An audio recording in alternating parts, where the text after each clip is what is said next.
नमस्कार सर. नमस्कार नमस्कार. ते बाहेर मी पाटी वाचली होती इथं कामाला मुलं पाहिजेत. हो पाहिजे ना. मला भेटा का काम? चांगलं काम करशील का? अहो माझा कामाचा 3 वर्षाचा एक्सपिरियन्स आहे. 500 रुपये रोज भेटेल तुला. हा चालन चालन. ठीक आहे, लाग कामाला. हे पोतं तिकडे लाव. चल हा भैया, हा एक काम कर, 100 ग्रॅम काजू ना पॅक कर लवकर. हा दादा लगेच करतो.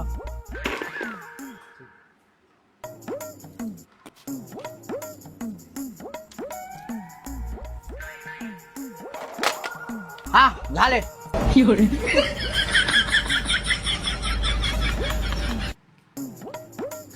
आईला नुसतं काजू बदाम खाऊ राहिलं. एक काम करतो, तांदूळाच्या कामात टाकतो, म्हणजे तांदूळ नाही खाणार. ए भैया, हा मालक. ते तांदळाचं पोतं नीट कर बरं. बरोबर मालक.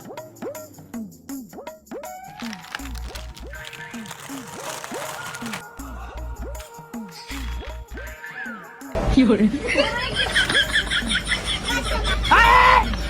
ठेव खाली ते ठेव. हा मालक आलो आलो एवढं पुढे खाऊन आलो. इकडे हो काय आलं मालक? ते निरमाचे पॅकेट नीट लाव जा. बरोबर मालक. हा